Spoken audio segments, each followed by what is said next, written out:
Good afternoon. As you know, yesterday evening, the Secretary General met with the Venezuelan Foreign Minister, Jorge Arrezea. And as you know, and that's why most of you are here, he will be briefing you in this room at 12:30. The Assistant Secretary General for Africa, Bintou Keita, and Assistant Secretary General for Peace Building Support, Oscar Fernandez Taranco, are completing their visit to Darfur in Sudan, and they will now travel on to the Central African Republic from tomorrow through the 15th of February. They will be joined by the chair of the Peacebuilding Commission, Central African Republic Configuration, Ambassador Omar Hilal, who is the permanent representative of Morocco. The delegation will focus on key peacebuilding priorities and resource gaps in the country, including the implementation of the National Peacebuilding and Recovery Plan, the operationalization of the Special Criminal Court, preparations for the 2021 elections, and the peace process under the framework of the African Initiative. They will also hold talks with the President of the Central African Republic, as well as the President of the National Assembly, government officials, parliamentarians, civil society, UN partners, and personnel, and they will visit projects supported by the Peacebuilding Fund in Bangui. The Special Envoy for Syria, Geir Peterson, is in Berlin today for meetings with the German Foreign Minister and senior government officials. His ongoing tour of relevant stakeholders, Mr. Peterson remains focused on a political solution based on Security Council Resolutions 2254, which affirms Syria's sovereignty and territorial integrity and foresees a Syrian-led and owned political solution facilitated by the United Nations. In this process, the Special Envoy is attentive to possible confidence-building measures towards a calm, neutral, and safe environment in which a solution can be realized. Staying on Syria, the humanitarian response in northwest Syria is continuing while humanitarian workers take increased risk mitigation measures after an increase in fighting among non-state armed groups last month and expanded control by the Hayat Tahrir al-Sham in the area. Despite the difficult operating environment, the UN and non-governmental organizations continue to deliver assistance in the area. Some 2.4 million Syrians are now being reached with food, medicine, tents, and winter supplies each month, primarily through closed cross-border operations from Turkey. An estimated 2.7 million men, women, and children are in need of some form of humanitarian assistance in the northwest part of that country. The UN continues to call on all parties and those with influence over them to facilitate sustained and unhindered access by all humanitarian actors to independently assess needs and provide services to persons affected by the conflict. This is particularly important where developments on the ground have resulted in a change of control over populated areas. And Jan Kubish, the new special coordinator for Lebanon, met for the first time today with President Michel Aoun in Beirut. He congratulated the president on the new government in place in the country and expressed his expectations that the session of the parliament that is underway will take the necessary steps. Mr. Kubish once again recommitted the UN system to work in very close partnership with both authorities of the state and with the people of Lebanon to be a partner and facilitator in all the areas that are important to the country. And this afternoon at 3 p.m., the Security Council will hold an open meeting on Ukraine. Assistant Secretary General for Peace Building Affairs, Assistant Secretary General for Political and Peace Building Affairs, Miroslav Yencha, and Assistant Secretary General for Humanitarian Affairs, Ursula Mueller, will be among the briefers. And just to flag that our colleague at UNHCR said they are seeing a surge in refugee arrivals from South Sudan into the Democratic Republic of the Congo. In the past few days, an estimated 5,000 refugees have arrived in several border villages near the town of Ingobokolo in northeast DRC's Ituri province. That's according to local chiefs. And in Geneva, the World Health Organization and the International Telecommunications Union today issued new international standards for the manufacture and use of audio devices, which include smartphones and audio players, to make them safer for listening. Nearly half of the people aged 12 to 35, or that's 1.1 billion young people, are at risk of hearing loss due to prolonged and excessive exposures to loud sounds, including music they listen through personal audio devices. I will send this to my teenage children. And the WHO's Director General said that young people must understand that once they lose their hearing, it won't come back. Added that new standards will do much more to better safeguard young consumers as they go about something to buy. And in Addis Ababa, the first International Food Safety Conference opened today. This conference, organized by the Food and Agriculture Organization, the World Health Organization, the World Trade Organization, and the African Union. It seeks to ensure food safety at every stage of the food supply chain, from harvest to processing to storage, distribution, preparation, and consumption. Food contaminated with bacteria, viruses, parasites, toxins, and chemicals cause more than 600 million people to fall ill and 420,000 to die worldwide every year. And tomorrow, my guest will be Luis Alfonso de Alba, the Secretary General Special Envoy for the 2019 Climate Change Summit. He will be here to brief you on the summit preparations. And thanks to Algeria and Eswatini, the honor roll of countries that have paid their budget dues in full and on time has climbed up to the very honorable number of 43. At this stage, I'm ready to answer questions, or at least listen to your questions. Carol.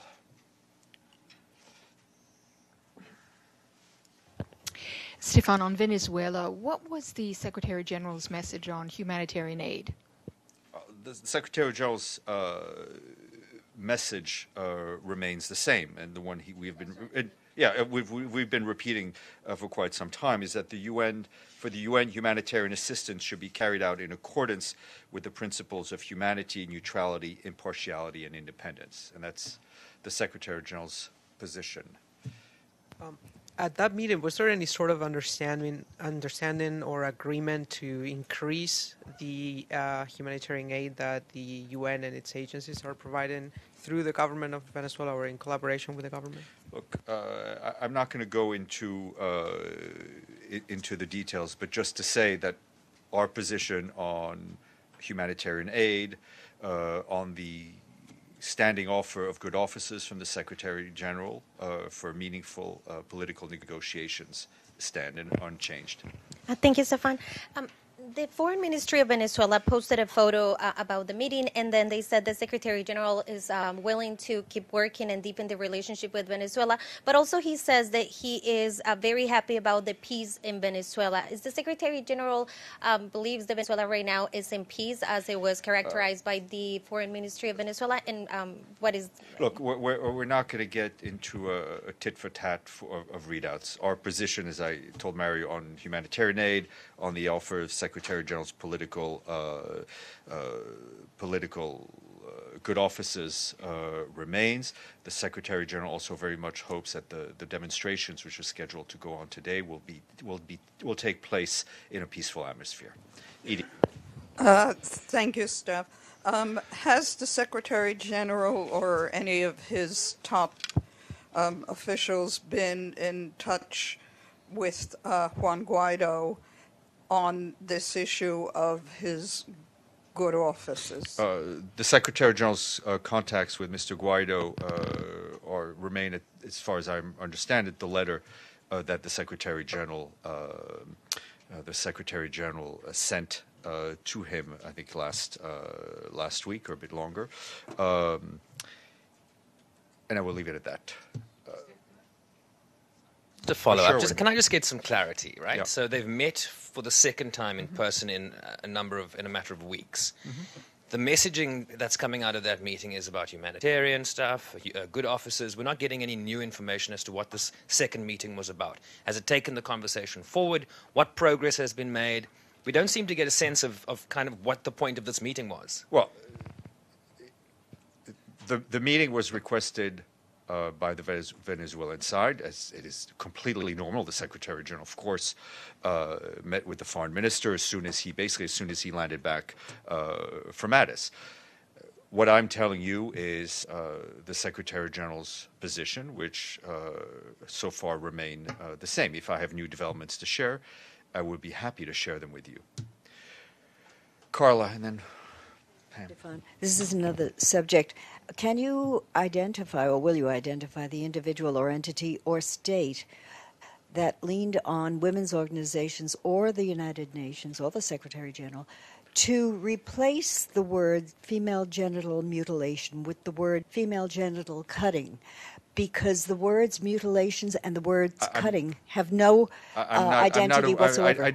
I don't if you could send me the story you're reading from, because I'm The not New York aware Times, Sunday. of the context. But obviously, if it is a question of language within resolutions, that's a member state issue. The Secretary General and the Secretary continues to refer to this hard practice as female genital mutilation. Pam. Can you say if there's any UN agency, WFP, any agency that is trying to get aid into Venezuela that's been blocked? And just to beat this dead horse on the questions so far, aid has arrived at the border between Colombia and Venezuela. Does the Secretary General believe the aid should get in? Given The United Nations in Venezuela works under the framework that has been agreed to with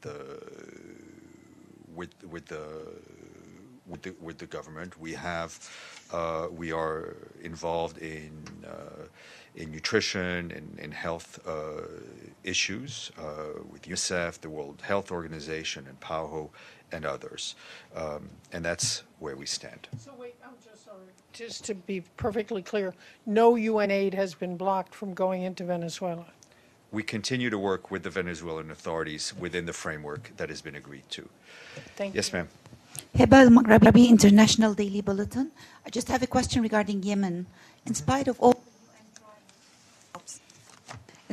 the UN trials to release the food that's going to be contaminated in the silos, did you reach any No, we still have agreements? not, the World Food Program has still not had access to the Red Sea mills, which is frankly a tragedy. You have,